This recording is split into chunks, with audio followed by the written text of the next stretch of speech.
300. I told you I've been around UFC for a minute now. I made a claim that this would be one of the best cards ever, and it lived up to the hype. I'm talking about from the prelims all the way to the main card.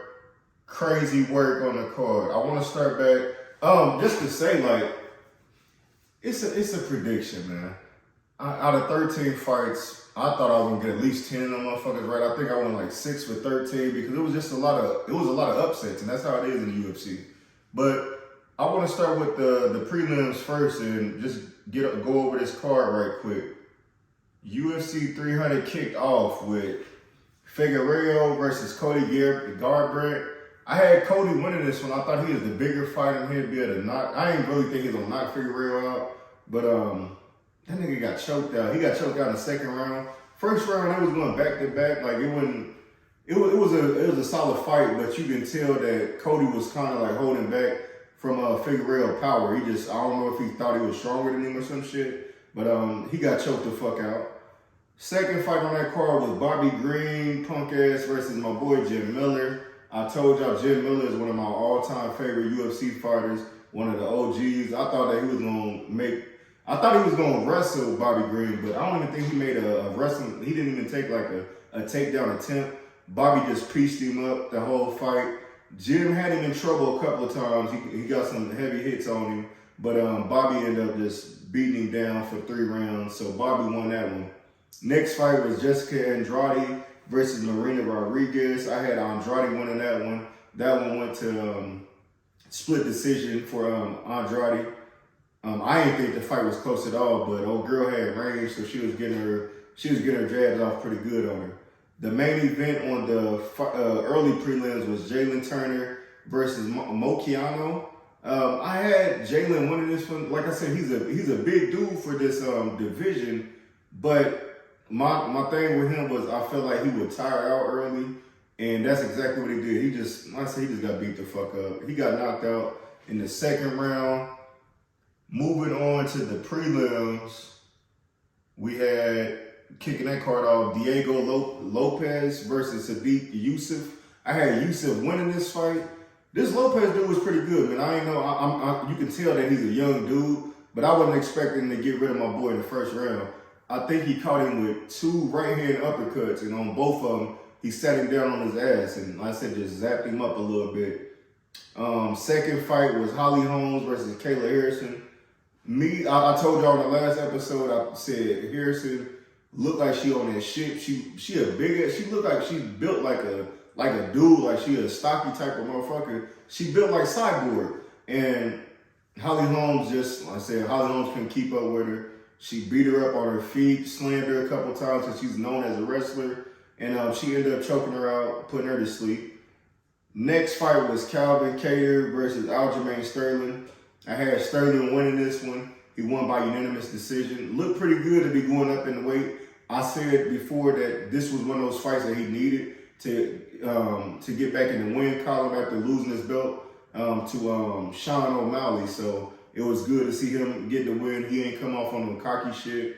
He did mention that he was the only fighter to not get an interview after the fight. And with him being a champion for as long as he was, being a top 5, top 10 contender, he took it as a little bit of disrespect. But like I said, he got the win. So you ain't gonna get everything you want, especially in UFC.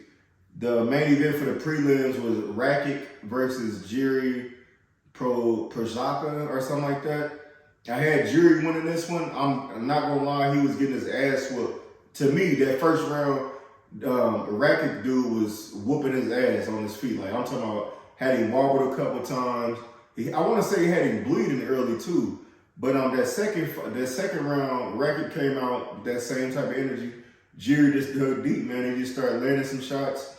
Hit him on that temple. That motherfucker got to running across the cage, and he was able to beat him up a little bit and get the win. So he pulled off the win. A nice comeback. Like I said, he was losing that whole fight. He wasn't going to win that fight if he went the distance. Main card for the UFC for 300, they kicked it off with Bo Nickal. He was the biggest favorite of the night. He demolished this Cody dude. He tried to hang in there. He got off a couple of good shots. but Bo Nickel put him out in the second round by submission. Next fight was Charles Oliveira versus this Arman. I don't even know. I'm not even gonna jag his name like that, but he was the real deal. I thought Oliveira was gonna be able to choke him out or something like he do everybody else, but this Arman dude was just piecing him up. He took him down a couple of times. He had him bleeding. All those things like that gonna get you to win regardless. But he pulled out the split decision in 3 rounds. Max Holloway and Justin Gaethje was probably I said that was the matchup of the night, the fight of the night. Possibly one of the fights of the year, the way that it went down. This was a back and forth fight for 5 rounds. Who did I have up on the card? I want to say I had Holloway up on the cards just because he had he landed way more strikes. Justin Gaethje was just loading up on too many of his punches. He wasn't putting no combos together. Max Holloway was piecing him up with 3, 4, 5 combos at a time. And it went down these last couple fights. Max Holloway has been calling motherfuckers to the center of the ring for like, as soon as that bell dinged for that last 10 seconds, he been like, hey, let's get in the middle of the ring, just throw down, whoever fucking go. And this motherfucker caught Gaethje with one of the nastiest knockouts with 1 second left. It was like, soon as Gaethje dropped that hand, Max Holloway had that right coming and put him flat out on his face. He won both bonuses for the night, so he won $600K for the knockout of the night and the fight out of the night. So salute to Max Holloway. He is the new BMF title holder. The next fight, the co-main event, was Weili versus Yan. Weili did what she did, 5 rounds. 5 rounds, unanimous decision.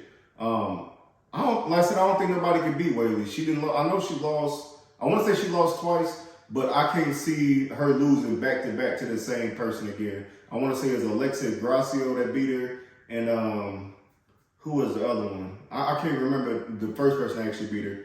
But Alexa Grasso, that's the one that, if it's a chance, that'd be the fight that they're gonna have to run back at some point.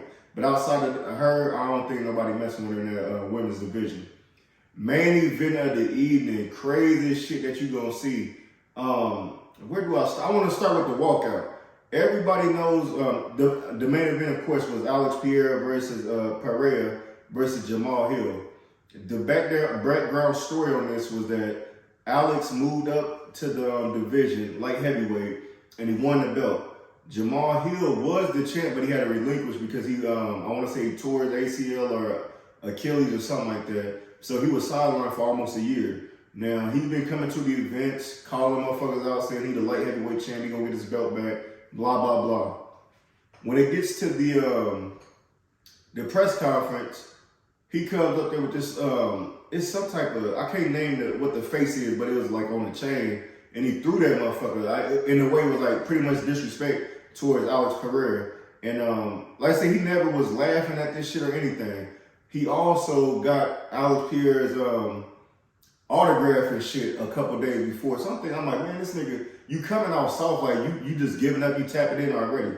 But his whole demeanor changed when he got to that cage. He got in the cage. Alex Pereira usually, what he does when he's walking out, he does this little thing where he shoots an arrow at the ring. At whoever's in the ring, he shoots an arrow at him, and I guess that wake up his ancestors or something. But Jamal Hill, they showed the video of my man just being too extra. He walks up to the cage, and when old dude shoot the arrow at him, the motherfucker grab the arrow and break it, like he on that type of time. So he's standing at the cage. They had to move him back from the cage door because he's making it seem like, hey, I'm not even gonna let you up in the cage or whatever. Anyways, first round, they get the boxing up and shit. Jamal Hill go for a kick and kick my boy Alex up in the nuts. The first time and probably the only time you will see this in UFC history, Alex Pereira heard Dean say, hey, time out, you got kicked in the nuts. He say time out. Alex put his hand on him like, yo, time in, motherfucker. He kicked me in my nuts, but I didn't even feel that shit. So as soon as he put his hand on his shoulder and like backed him off, Herb Dean said time in. As soon as he said that, the next fucking punch was Alex hitting Hill right in the jaw, dropping him. As soon as he dropped him, he hit him with like about 10, with them hammer strikes where they be just boom, boom, just hit him with like 10 of them bitches and put him out cold. Man. Well, pretty much had him out cold. A hell of a knockout, man. That could have got the knockout of the night, but I think that one with Max Holloway was way better because it came down to 1 second. But yeah, man, Pierre, ain't nobody fucking with him. In the interview, the craziest thing on top of that was this man said, now I done been the middleweight champ, the light heavyweight champ. I want to go for the heavyweight title. But Dana White already shut that down, so it don't look like it's going to happen. Just because I think that if he was to go up there, I think he could beat Aspinall. But I can't see if he was have to fight like somebody like Cyril Gane, Derek Lewis, Bones Jones, Stipe, all them type of dudes. I think they'd be a little too much for him. And we've seen him get knocked out by Stylebender. Heavyweight, these dudes walking around 250, 275, so that ain't nothing you want to fuck with. But I'm not going to doubt him. I just think that Dana White's doubting him, so he said that they shut that down. They just going to keep him at the light heavyweight, and that's what it is. But overall, UFC 300 was a dope card, as expected. I probably dozed off for a little bit, just because, like, with some of the fights, when you know it's going the distance, like, let me get a little 5-minute power nap so I can lock back in for this next fight. But overall, I went 6 for 13, 3 for 5 on the main card. So I said it is what it is. You ain't gonna get them all right. That's all I got for UFC for this week, man. Like, share, subscribe for all your latest UFC news. When the new cards come out for the fight nights in UFC 301. We'll be right back at it. So thank y'all for tuning in to the Meet You for the Midwest podcast. Like, share, subscribe to the channel on Facebook, YouTube, and Instagram.